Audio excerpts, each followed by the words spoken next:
Hi, we are Team 56, and today we will be sharing our individual vocational preferences and the strategies that may help the students to adapt in the transition from university to work. John Holland's framework argues that when choosing a career, people enjoy jobs where they can be around people who are like them. In doing so, career choices are largely made off the assumption that an individual fits into one of the 6 personality types: realistic, investigative, artistic, social, enterprising, or conventional.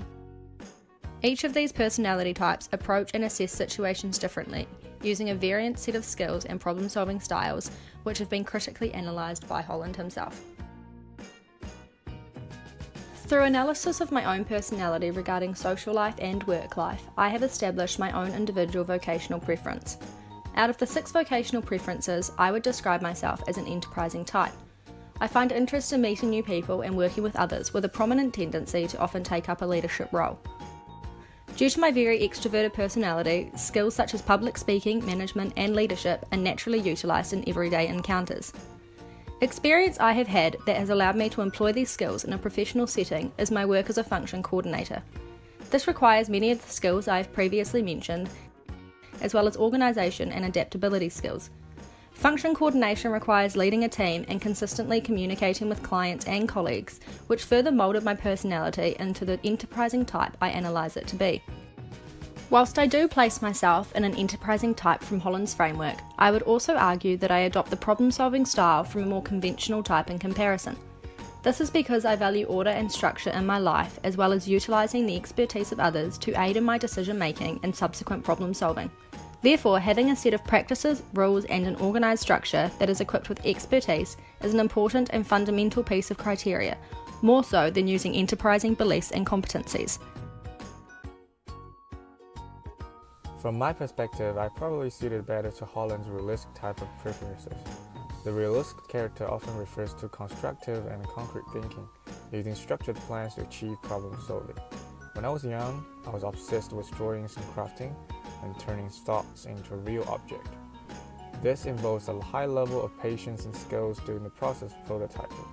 Additionally, my father was a carpenter, and I think it could be the primary reason that it had influenced my trend of personality since I was a kid. According to my current job experience, I do enjoy the working environment of building and assembling in contrast to the office work, and I like to get the job done straightforwardly without too much thinking. Therefore, my occupational preference could be the best fit for the role of practical work. Whereas the biggest challenge for me is moving towards the social type, which is exactly the opposite side of the realistic doers on Holland's hexagon diagram. I like to do things independently due to my introverted personality.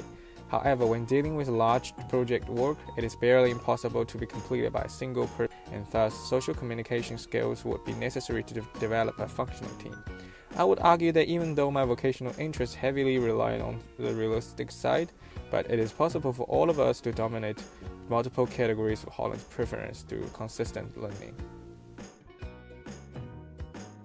If I had to label myself under one of Holland's framework categories, I would probably say that I am a conventional type. I find that I often have the best results and expectations of myself when I am set tasks that are completed by following a procedure. In a workplace, I like knowing that if I encounter new or obscure problems, I am able to consult with those working above me to try and solve them. I also enjoy being able to organize and go about my work independently when possible, and try to implement changes and improvements to the procedures in place so as to make them a better fit for my liking.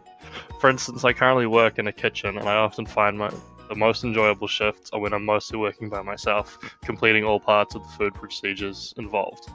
It keeps me very busy and requires me to plan out my order of operations so that I have enough time to get things ready when they need to be and avoid burning food or letting it go cold.